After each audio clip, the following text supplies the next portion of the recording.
A ver, uno escucha a la gente y la gente está evidentemente desencantada de la situación política. ¿Por qué? Por la desgracia que hemos tenido de Odebrecht. Ya hace tiempo, a los que nos siguen, no es mayor esfuerzo el que tienen que hacer para recordar, cuando les decíamos que lo de Odebrecht iba a ser pues un huracán mezclado con cataclismo, con terremoto, con incendio, con tsunami. Y lo ha sido, pues. Porque si uno retrocede y dice, Toledo, ladrón archiprobado, ¿no es cierto?, se fugó, lo dejaron irse en Estados Unidos con todas las pruebas, un pues ladrón esférico, el ladrón por donde lo vean. Él simplemente tiene que esperar su proceso de extradición y venir acá que lo juzguen y morir en la cárcel porque las pruebas contra Toledo son inmensas. Entonces, después de Toledo, ¿no es cierto?, viene ¿quién? Ya, Alan García. Alan García está muerto. Destrozada su imagen pública, Alan García, si estuviese vivo, estaría preso. Porque eso es lo que querían hacer con García, humillarlo y meterlo preso. Ya si es culpable o es inocente, esa es otra cosa. Entonces la gente dice, ya van dos que deberían estar en la cárcel. Después viene Ollanta-Humala y Nadine. Otros dos, Nadine en este momento está con arresto domiciliario y Ollanta-Humala está prácticamente probado que le dieron $3 millones para financiar su campaña, los de Odebrecht, y terminamos no solamente con interoceánica, sino con gasoductos, y vaya usted a saber qué cosa va a encontrar cuando rasque la olla de, no sé, de la refinería de Talara, y después suma lo que viene, que es PPK, también prácticamente, esféricamente comprobado de que recibía dinero cuando era ministro. Y después viene, evidentemente, el lagarto Vizcarra, que tiene pues un prontuario, tiene un rosario de acusaciones, hasta donde se sabe, Ixa, Obrainsa, Incot, Odebrecht, y el tipo hasta un golpe de Estado dio para evadir la cárcel. Ya prácticamente nadie se salva. En ese orden de cosas estamos con Keiko, que es hija de Fujimori, que también está preso. Entonces hay que saber entender y leer el horror que le tiene la gente a la clase política, y de repente ahí está la principal razón por la votación a Castillo, que es el odio a la clase política, a los políticos y a Keiko, que tiene una imagen desbastada, y la gente prefiere al cambio, inclusive siendo nocivo, entendiendo que el tipo es ignorante y que tiene comunistas y que tiene terroristas, así y todo, la gente prefiere a este señor. Estamos ya en línea con Renzo Ibáñez para que nos explique cómo entiende él este proceso y qué tendría que pasar el día de mañana. Renzo Ibáñez, ¿cómo estás? Líder de la Juventudes del Partido Aprista Peruano, que ciertamente está afectado por esta desgracia y que va a perder la inscripción porque no va a pasar la valla al no haber siquiera concursado. Renzo, buenos días. Buenos días, Philip. Muchísimas gracias por la invitación. A ver, ¿cómo la ves?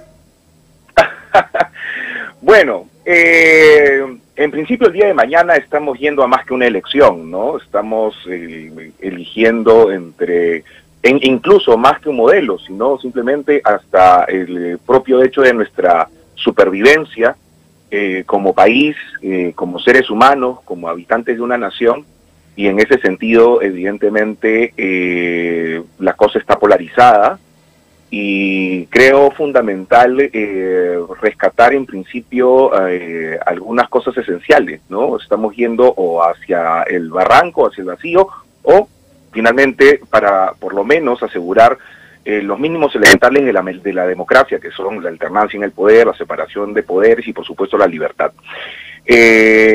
Creo, según viendo las tendencias hasta antes en las últimas encuestas, que el voto por Castillo, y además lo había dicho también el propio 11 de abril, cuando vi los resultados, que veía muy improbable la posibilidad de que el comunismo se pueda lanzar sus garras en el Perú, porque creo que nosotros los peruanos tenemos mucha experiencia en los últimos años. Creo que hemos sabido también valorar de alguna u otra manera los beneficios, no sé si del modelo, pero sí de cómo hemos actuado como país, hemos avanzado de alguna u otra forma, y creo también que lo que pasó con el terrorismo en estas últimas etapas lo hemos de alguna u otra manera rememorado, ¿no?, para efectos de las lecciones correspondientes. Y cuando uno hace, por ejemplo, algunos análisis de corte electoral ya, Cuando ves, por ejemplo, que más o menos Lima y Callao, el norte y oriente, que son los bastiones, si se puede decir, de los centros y las derechas en el Perú, más o menos ellos concentran el 71% del electorado versus el centro y el sur, que es mucho más retrechero, es mucho más complicado, ¿no? Y tiene cierta tendencia a votar por más bien opciones más radicales. Concentran más o menos el 29% del electorado, ¿no? Además, cuando uno mira un poco las cifras del ausentismo, que más o menos son 6 millones bueno, más o menos sí. Sí, claro, hay un montón de gente que no fue a votar. Así es, así es. Yo creo que eso se va a reducir, ¿no? Por lo menos, si no a la mitad, un poquito más, ¿no? Y cuando haces esa misma proyección, por ejemplo, dentro de los bolsones electorales que te acabo de comentar, entonces evidentemente ese ausentismo también va a ir para cierta candidata, ¿no es cierto? Pero además hay otro espacio importante, que es el espacio de nuestros viejitos, a los que yo llamo los senadores morales del país, que se están poniendo la camiseta, que se están levantando, que están cogiendo sus bastones y seguramente irán a votar masivamente el día domingo. Creo que ese va a ser una enorme elección y realmente va a ser muy importante su participación, como creo que ya se están movilizando, ¿no? Yo veo a bastante gente cercana, no solamente en mi familia, sino que se están movilizando por esta cruzada democrática, que además, hay que recordarlo, Philip, las encuestas no los ponen a ellos no son consultados en la encuesta. Entonces, me animo a decir que habrá una diferencia, si no importante, pero por lo menos contundente. Creo que estas cifras que son de orden más bien duro, ¿no? Estas digamos, cómo se va condensando o concentrando las votaciones, los electores hábiles en determinados espacios, como te digo, Lima y Callao, el caso del norte, el propio oriente, que es chiquito, pero aporta, digamos, a la votación de Lima y del norte. Creo que van a ser el peso correspondiente para que el día de mañana por lo menos la democracia la tengamos protegida por algunos 5 años más. Ya, pero a ver, ¿cómo? Reitero la pregunta, ¿no? De repente la formulé mal.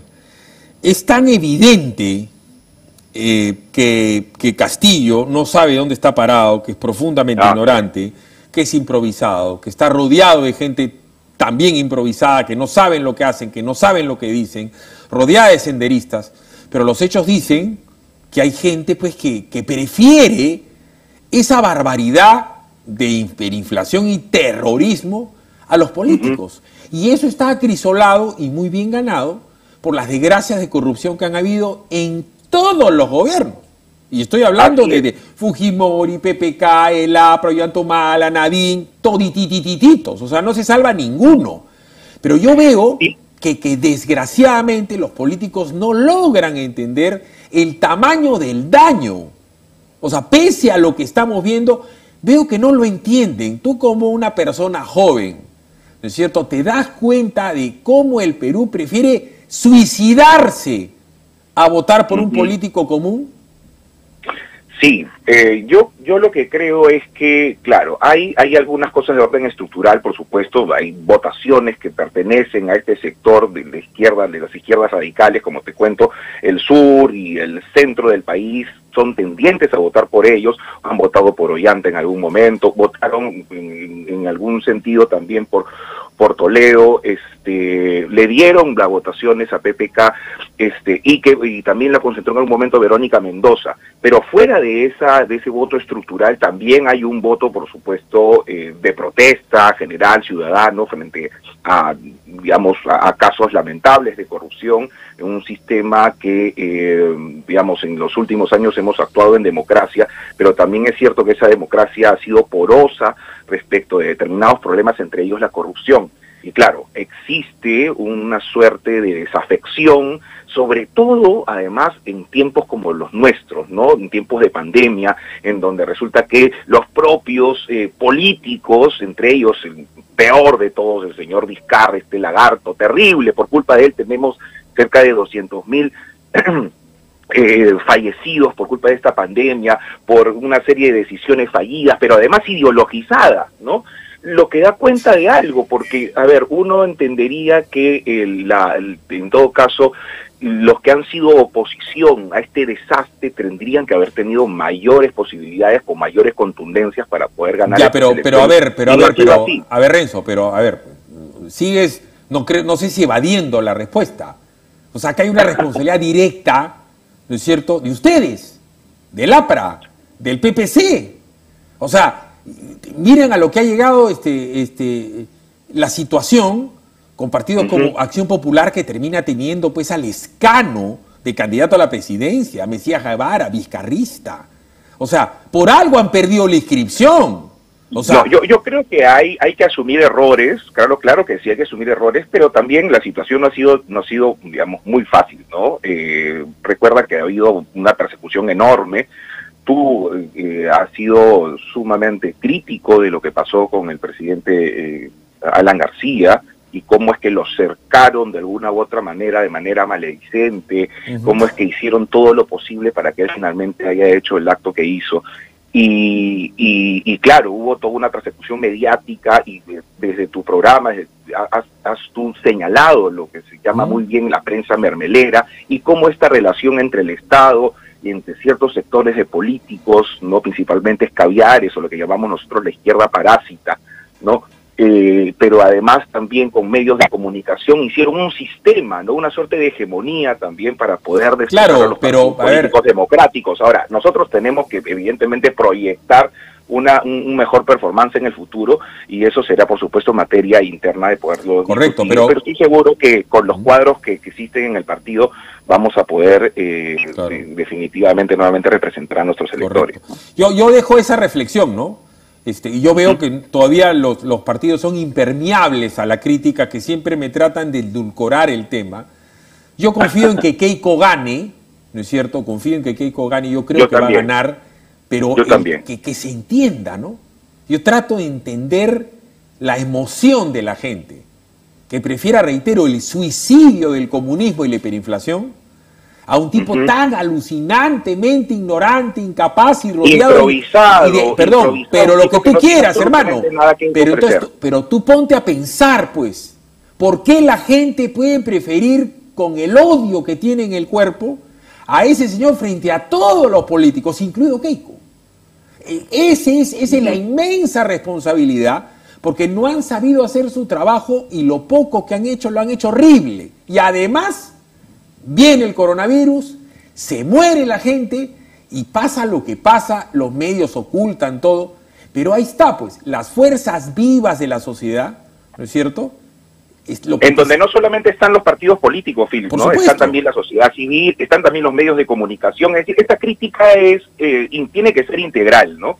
Los partidos políticos tenemos que hacer lo nuestro, los partidos políticos no hemos hecho el trabajo que hubiéramos querido, pero estoy seguro que en el futuro será mejor, porque hay nueva camada, no solamente de políticos dentro de los partidos tradicionales, no estoy hablando solamente del APRA, sino también en otros espacios muy interesantes con los que converso permanentemente, y hay cada vez una visión mucho más abierta, mucho más, digamos, no sé si lúcida sobre lo que está pasando, y creo que por lo menos el futuro va a ser mucho mejor desde el lado de la democracia institucional. Pero es cierto también que la crítica tiene que ser integral, es una crítica que pasa por el periodismo, que pasa por la sociedad civil, que pasa por la academia, Philip.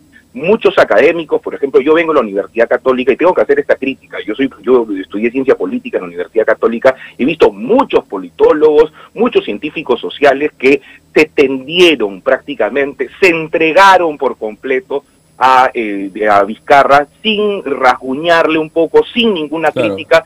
Bueno, claro, debajo de todo eso había mucho más ideología que ciencia. Claro, pero, perdón, mira, te le voy a poner una cortita. La mejor universidad de economía del Perú es la Pacífico. ¿Ya? La Pacífico avaló la estupidez de la interoceánica. Una carretera que cada 45 minutos lleva un carro, y yo no soy ni político, ni psicólogo social, ni ingeniero, ni nada. Sé que eso es una estupidez. No, y que a la luz de los hechos más ha beneficiado a las economías ilegales. Perdón, ¿no? pero además, ¿dónde estuvo todos los partidos políticos para oponerse a la refinería de Talar, o a lo que ahora la gente aplauda de bajito la No, pero estupidez, perdón. Candalara, en el caso de nosotros, por lo menos, pero Mauricio, espérate, fue pues. bastante claro en el caso Perdón. Lo han hecho en un país civilizado, en cualquier país del mundo, para ponerte, y si quiere incivilizado, se pueden gastar 6.000 millones de dólares en una refinería en un país donde no tiene petróleo. Y tampoco en una ciudad en donde hay 1 millón... No, un despropósito. Pero por eso, pues, pero lo hicieron. A lo que voy es que todos los partidos políticos, juntos o revueltos, ¿no es cierto?, aplaudieron soterradamente la estupidez. No todos. Espérate. Todos. Déjame terminar porque no me dejó terminar. Adelante. De los panamericanos. O sea, los panamericanos es una aberración al más mínimo sentido común. Una ciudad que tiene 1 millón de personas sin agua no se puede gastar 1.200 millones de dólares en una fiesta deportiva de ninguna índole. Y mira lo que termina pasando. 1 año y medio después, el pueblo peruano en ese cinturón de la pobreza metido en su casa con un gobierno, el que tú quieras, diciendo, lávate la mano, Renzo. Y tú le dirías, si no tengo agua, ¿cómo me lavo la mano? Es una burla, claro, si no tengo agua, pues, no tengo desagüe, es terrible. ¿Me dejo entender? No, incluso el tema, por ejemplo, de los panamericanos se criticó de ciertos sectores. Yo me acuerdo que tú también estabas ahí, recuerdo muy bien en el caso de Mauricio, incluso de Javier Velázquez,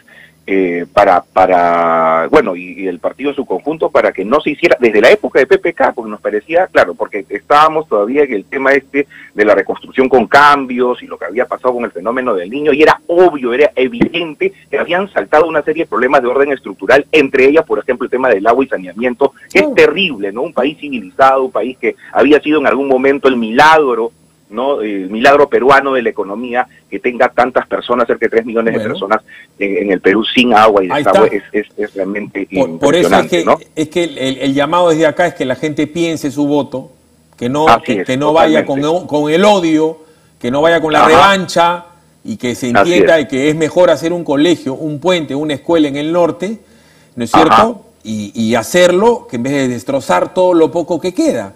Porque esa gente, si no puedes entender cómo Castillo tenga votación en el norte, pues, o sea, la única manera de entenderlo es que la gente, bueno, me mintieron con los 170 puentes, no me hicieron los hospitales, que dijeron que iban a ser 80, no hicieron ninguna, y no están las postas médicas, entonces, ahí está, pues. O sea, por eso, reitero, la gente que está votando por Castillo, le digo, ustedes están prefiriendo el suicidio, incendiar tu casa, con tal de fregar a tu vecino, en vez de ponerte a pensar cómo tienes que hacer para mejorar tu casa con tu vecino. Pero en fin, Renzo, ha sido muy amable.